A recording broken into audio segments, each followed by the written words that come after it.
Welcome, Soapboxers, to the Up on the Soapbox podcast. This is episode 11. Again, we grow older and older every time. It's hard to believe we've done this 11 times. I am Brett Schaefer. I'm broadcasting to you live from the southern headquarters of the Soapbox Marketing Communications. With me today is my partner, Dan Piggott. He's up in, where? The Montauk branch. It's a branch. It's not headquarters. So you're up in the Montauk branch. Right. We're going global this week. So we are technically satellite office. Yeah, we are technically international. We kind of figured that out over the past couple of weeks. We do have a few suppliers out of Canada, so it's now Soapbox International. We've just rebranded ourselves for the purposes of this podcast today. With us today, we have a very special guest, an old friend, a fixture in our industry. Today we have with us Pete Gleason. He's the VP of Business Development over at CPS Keystone. I'm not done with the name of the company. That's Custom Plastic Specialties LLC. Did I get it right, Pete? Is that the whole name? You got it. Should I actually spell out LLC? Is that okay? You know, if you need to. You probably recognize Pete. He's been around on both sides of the coin here with as both a distributor and supplier in our industry. He brings a lot of experience to the table, and he's found himself a home out there. Actually, he's not in Western Pennsylvania, although the company is, but he's operating out of Massachusetts. But that's not for me to tell his story.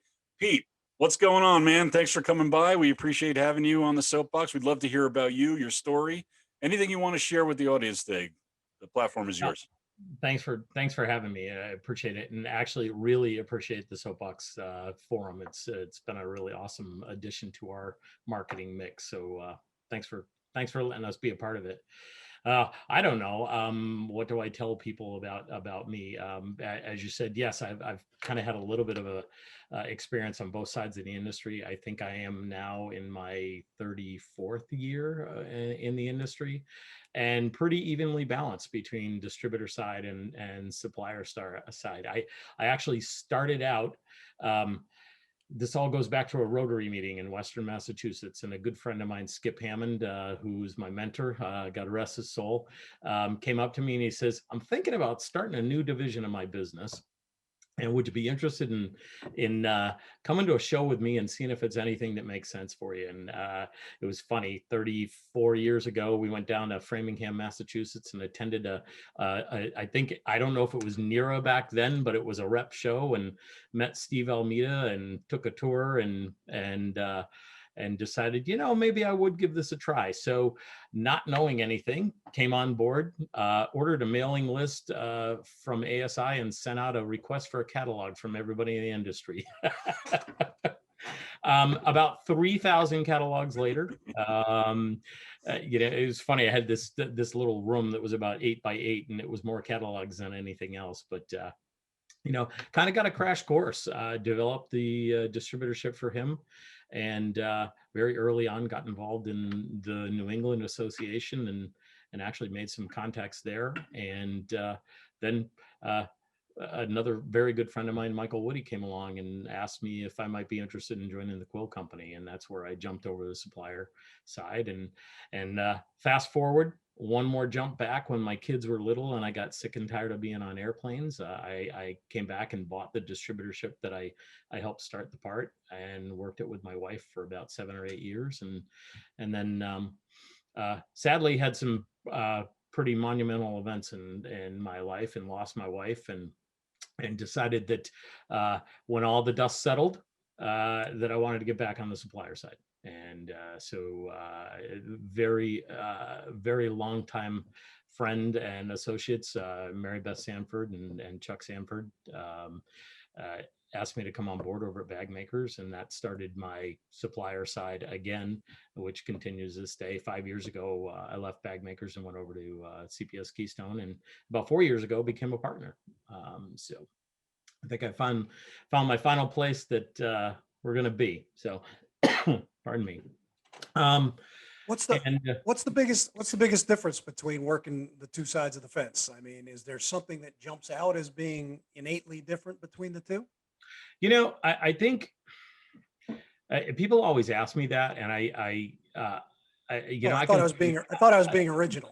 Well, you usually are, but but I think there's loves and hates about all of it. I think there is a bit of a freedom that comes with the distributor side and being able to kind of choose and mold where your business goes. But there's also there's nobody to fall back on, and there's a pretty harried pace on both sides of the industry. For me, I like both of them, and I think, as many people may know, I did remarry, and my lovely wife Chris, she is in the industry now, and she happens to be on the distributor side. So I still get a taste of what happens there on a daily basis, besides working with my customers. But I think the experience has been really good for me to be on both sides, because I can kind of sit in someone else's shoes and look at what they're doing when I'm talking to them about a project at Keystone. But I think for me, I feel better suited on the supplier side from a presentation standpoint. I enjoy the financial aspect. I enjoy the presentation and the marketing aspect of it. So it's been really good for me here. What's the CPS wheelhouse? What are you guys known for? What's the niche? What's it all about? Well, we are, I believe this year we're 28 years old, and we're founded by a gentleman who's an engineer, and we are a manufacturer and a decorator. Our biggest category, what people know us most for, is our drinkware. We do a lot of PET drinkware, from 91-cent bottles up into the $3, $4, $5 range, and we have expanded over the years to, probably the best way to explain us is, we've got industry staple items at best value pricing. I am very proud of our team. We just been added to the ballot again for the PPAI Gold Pyramid for customer service. And got a great team. And, I always describe us as, we're not going to be the company that goes and spends $40,000 on an Italian designer to throw something against the wall and hope it works. But we've got the industry staples. We do them right. We get them out quick at great pricing. Probably the best explanation of us. What percentage of your stuff is USA made? Or don't you know the exact percentage? I don't know the exact percentage, but I would say, if you were to go on our website and you look at our USA tab, you're going to see about 100 items that pull up on USA made. And a lot of that is, variations of one or two products. But we do a lot of molded pieces right here in the US. And then the bottle category is actually kind of a hybrid. It's USA made with imported materials. So it kind of gives you the best of both worlds, where we've got a great way to house a lot of inventory, but we blow mold bottles basically on demand. And that's been a really good asset for us. So I'm feeling generous today, and I want to pass along $1 million idea. Being as though you're located in Western Pennsylvania, and I don't know if you're familiar with the trend, but cast iron cookware has been really, really hot right now. Mm-hmm. So how about a cast iron water bottle? You guys are manufacturers. It'd be awesome. I would imagine that would be fine with dimensional freight right now. I mean, UPS has been lowering their rates for the past 10 years. Probably gonna have to edit that one out, huh? Right. You got the dimensional and the additional heavyweight. Right. Yeah, that'd be fantastic. All right. Anything else we need to know about you and CPS? Obviously a mainstay company in this industry with a great reputation, and congrats on the nomination for that Golden Pyramid again. That's really. I guess if I would just put a plug out there to everyone. And this kind of goes in line with my soapbox moment that we're coming up to, is that, obviously every supplier nominated would love you to vote for them. But my point is, please, if we've earned it, we'd love your vote, but please vote. I think it's one of the things. I've had the opportunity to sit on a couple of the awards committees, both for the regionals and the National Association. And sometimes it's kind of disappointing to see how few people vote. So if people are watching this before the voting closes, please take a moment and go out and vote for your favorite supplier. So election season is upon us again. This is absolutely. And again, I'm not saying you got to vote for us. Just please go and vote. I like it. All right. So thank you for creating that segue. We're going to move on to our up on the soapbox moment here. So, Dan and I are going to take a pause from this week because I think we have a really nice topic to discuss here with Pete. So, Pete, why don't you step up onto the soapbox and tell us what's on your mind today? So people are always telling me to stand up, and I'm already standing. I tell you, benefits of being 5'7". So I'm going to preface this by saying I do not want this to be a controversial subject, but it has the potential to be, and it's not the reason why I'm bringing it up. One of the things that I would love to see us talk about a bit more, and we've made some incredible strides with the advent of social media and some of the groups out there in the industry. You get a real good peek as into the other side, but I think the word partner is thrown around an awful lot in this industry between suppliers and distributors, and I think we all on both sides need to spend a little bit more time putting ourselves in the shoes of the other and understanding really how to be a true partner. It's no question that over this past year, we have all dealt with challenges that we never thought we were going to deal with. And some of these challenges have been larger than we can even fathom. And on top of it, we came out of, and everybody's, the mask mandates are going away and people are working back towards normal. And now we've got a whole nother set of issues between inventory and trying to hire good employees and everything like that. And, it saddens me that I should go back and say, I love this industry. And one of the reasons why I've been in this industry so long is because of the relationships that we form with each other. Both sides, we can be friendly with our competitors, and we have great times with our customers.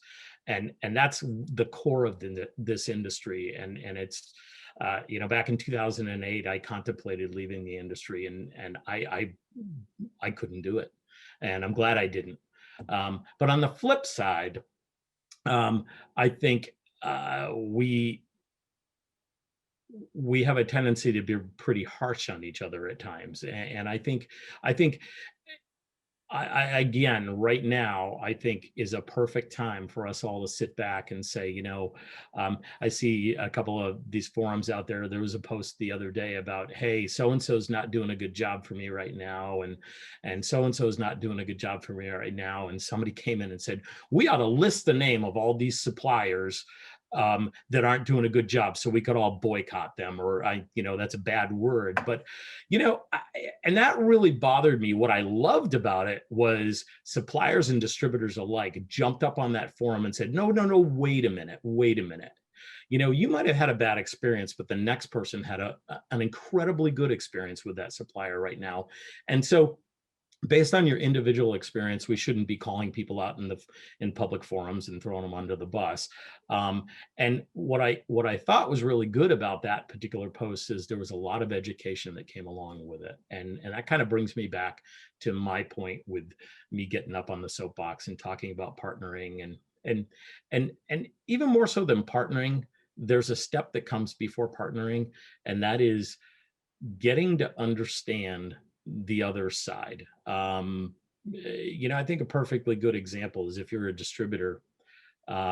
One of the things that I used to love is going and taking a factory tour. And as soon as I took a factory tour, I all of a sudden started selling more of that product because I knew it and I understood it and I could sell it better. I could talk more educated to my customer about it. I think we need to take that same step. Suppliers need to look a little bit deeper at distributors' businesses and understand the daily pressures that they're dealing with, and try and tailor their systems to help them out best they can. But also, I think distributors need to understand a little bit more, especially right now, some of the pressures suppliers are under. It's really easy to say, hey, I made a mistake, and I realize I made a mistake, but can you help me out? Can you give me a 50% discount on this? I'm just picking this as an example, a 50% discount on this order, and then, get mad at me because I can't. Yeah, I think a lot of people have to understand that a lot of distributors had really, really bad years. And I understand it's financially very tough for them right now, and they're starting to see things come back. But suppliers weren't sitting here just counting their dollar bills. Suppliers are in the same situation where we had to make um, some really difficult decisions. And a lot of us have gone, just talking to others in the industry, have gone very deep into our piggy banks in order to make sure that we are here and able to make things work as we came out of this pandemic. And I think I just think people need to spend a little bit more time understanding and sitting in the other person's shoes before we start throwing things around. And I think if we all just take a breath and have a calm conversation about what we need, there's always a solution. We can always figure it out. I don't know where that goes as far as the soapbox here, and maybe you guys have got some questions or ideas or thoughts, but we have such an incredible industry and such an incredible core of great people that it's tough to watch when people are slinging around tough comments and threatening to boycott people, and I think sometimes it's just misunderstanding. Now, hey, listen, there are suppliers that when I was on the distributor side that have done me wrong and did not do a good job, and the same thing. I have people that have been customers of mine or heard stories that have just not been great to deal with. In fact, long time ago, I remember another online forum that a good friend of mine, Dan Towns, and I were talking about, the ability to, or how good it is on both sides to fire customers sometimes. But I don't know. So what do you think, Pete? So a couple things jump out at me. First of all, you and I, and perhaps Brett too, I'm not sure. We started in this industry before computers, Mhm. certainly before the internet, but Right. before, I would represent suppliers that did handwritten accounting, Oh yeah. so I think a large part of this problem you're pointing to, has to do with how easy it is to sit behind a keyboard anonymously, practically, and kind of throw barbs at people. That's number one. Absolutely. Number two, I see a parallel in the political climate today, in society in general, that the margins, the 15% over here of people and the 15% over here of people have the loudest voices. And so you combine those two things, with how easy it is to have a platform. I was going to say soapbox, but I'm not going to use that. To have a platform to sit here and spew this stuff without necessarily thinking it all the way through. And then you have the 15 here and the 15 here. So I think there's some parallels there in what you're Mhm. seeing on there. And I hope the problem isn't as bad as we may perceive it to be, I guess is what I would say. I would agree. I think you were talking about before computers, and we were having a conversation the other day. I had a flashback to my beeper going off and trying to find a payphone. Um, I would agree, and I think the other sad part about it is that maybe some of the people that should really hear this conversation are probably not going to watch this podcast, right? But I think um, that we always have a tendency to talk more about the bad than the good. And what's that old adage? If somebody wants to say something bad about it, they'll repeat it bad about you. They'll do it 12 times. But if they have something good to say about you, it's what, 3 or 4 or something like that. And I want to hold that concept, in this whole subject as I'm not saying that it is it's a plague in our industry, but I do think there are areas where we can all, I guess I'm more saying, let's all take a little bit of pause and step back and look at, what the other person is going through right now, and how can we work together to make this industry even better than it already is.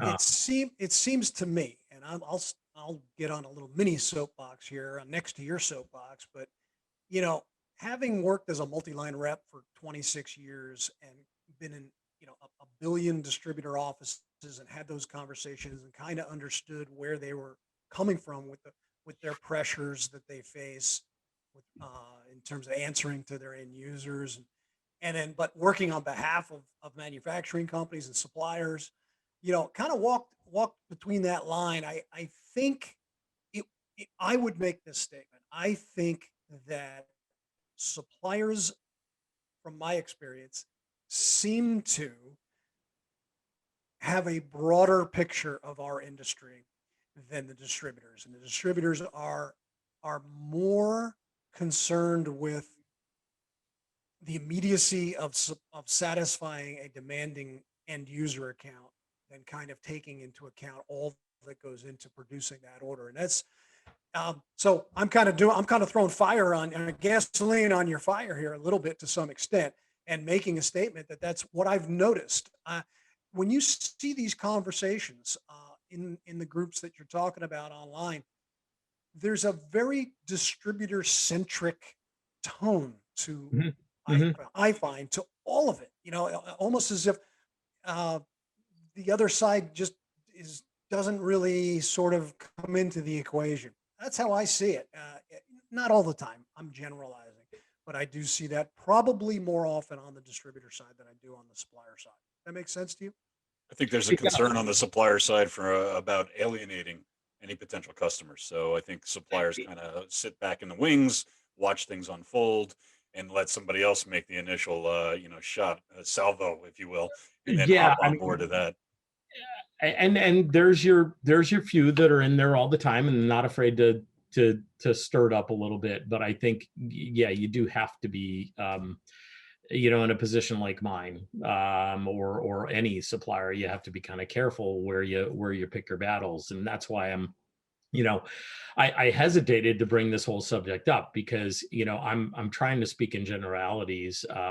There is, more good in this industry than there is bad. But I do think, I mean, to your point, Dan, I do think just by the nature of how our businesses are structured, and there's going to be a large uh, distributor client out there that is going to disagree with me here, but I'm going to make a general statement based on the numbers that the majority of customers in this industry, distributor customers in this industry, do under $250,000 a year.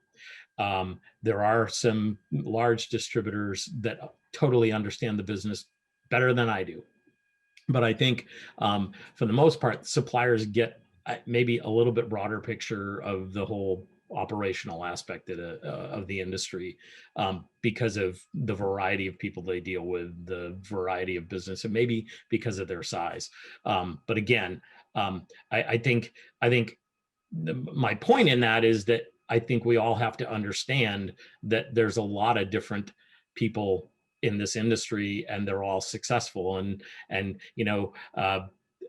300 or $3 million company is not better than a $250,000 company when they're on the phone with me.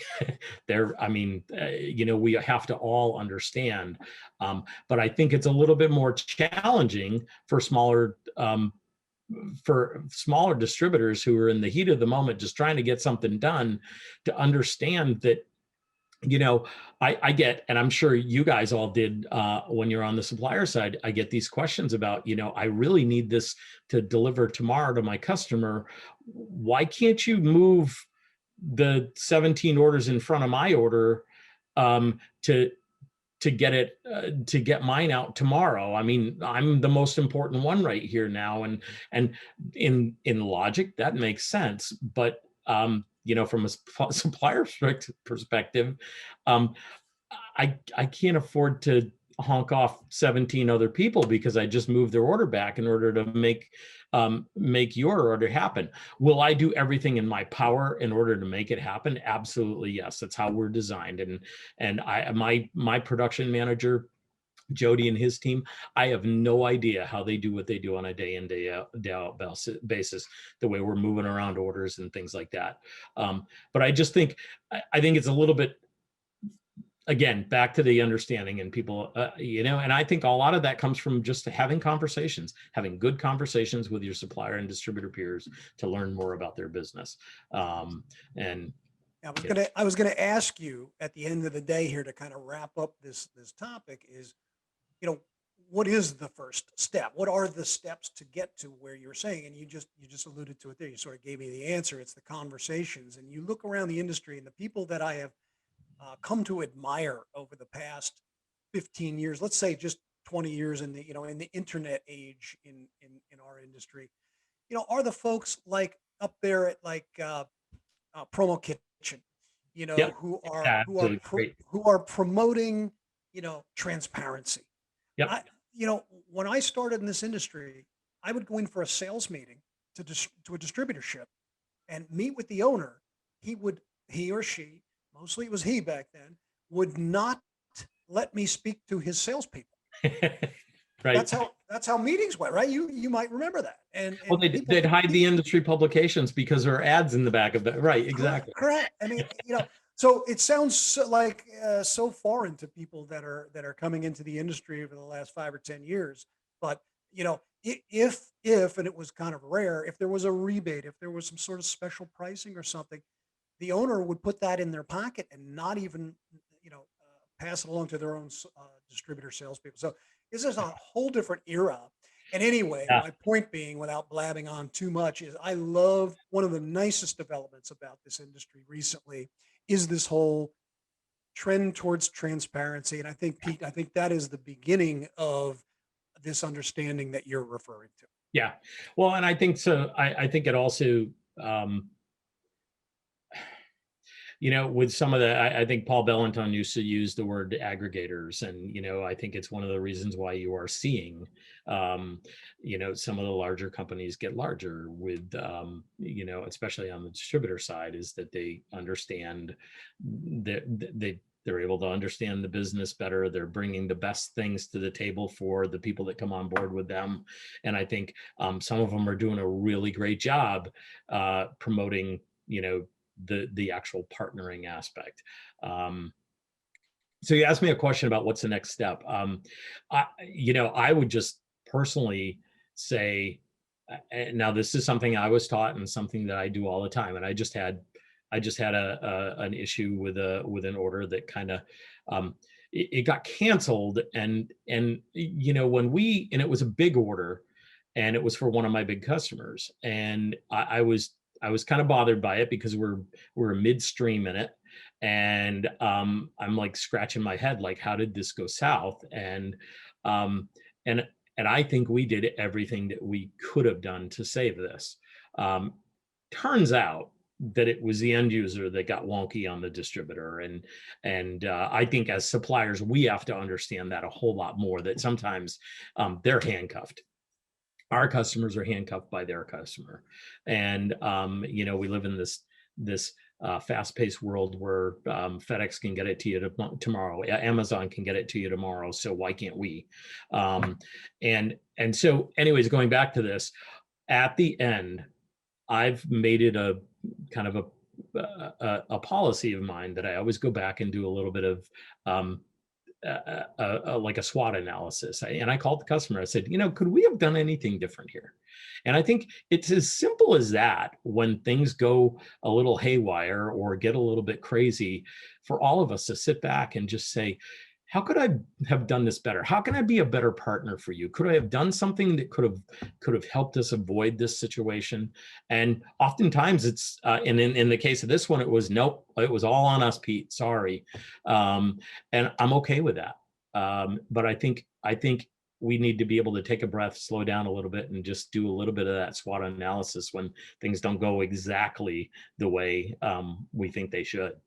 All right. So I'm going to put a bow on this and say, partnerships, do better. Yeah. That's all we can do, right? Yeah. All right. Thanks for that, Pete. I don't think it was as controversial as you thought it might have been. So you stated it well and eloquently. And No. I think, we'd love to continue the conversation in the comments below with anybody who'd like to pick this up. So we're going to wrap this up now, as it's been our tradition with our yes/no question. And today we're gonna actually revert back to something we had talked about earlier at length. the fact that you have been on both sides of the fence here, on both the supplier and distributor side. Hmm. So let's talk about the actual sales process for both suppliers and distributors. Now, you've already kind of tipped your hat onto this one, but I do want to ask you this question bluntly. Do you find it easier being on the supplier side versus the distributor side when it comes to the sales process? Yes or no, huh? That's a yes or no. Can we expand on it afterwards? Well, let's say yes or no, and then we'll let you know. No. Okay. Now let's hear why. Well, not many people know this about me. But when I first got out of school, I actually I worked in the car business, and I also worked for a photography company that was very much sales fundamentals. Okay, so in my mind, as much as I am kind of a subtle soft sell person, there's something about closing the deal. There's something about knowing that you made it happen. And the reason why I say no is I can walk away from a presentation, do everything I've done on the supply, everything I can do on the supplier side in order to make something happen. But ultimately, the control of that lies in the hands of the distributor because they're talking to the end user. So there might be a pivot. They might go to another, go that dreaded pivot word. They might go to another product. They might go somewhere else. One of the biggest frustrations I've always had is you're at an end user show with someone and the client comes by and you sell them on the idea, and then the distributor goes and says, I know all of you don't do this, but the distributor goes and says, oh, I can find that for 5 cents less somewhere else. That drives me nuts because I can't, I bring the idea to the customer, but I can't close it. That I think there's a little bit more control of getting the order on the distributor side. Excellent point. Hard to argue with that. And with that, we're going to wrap up today's session of Up on the Soapbox, episode 11. Pete, thanks for your time. Thanks for Hey, being thanks for part of having this. Thanks for being part of the Soapbox. We appreciate having CPS Keystone as a founding supplier. You can see Pete and his line on the Soapbox. Have a great day, everybody. Thank you. Thanks, guys.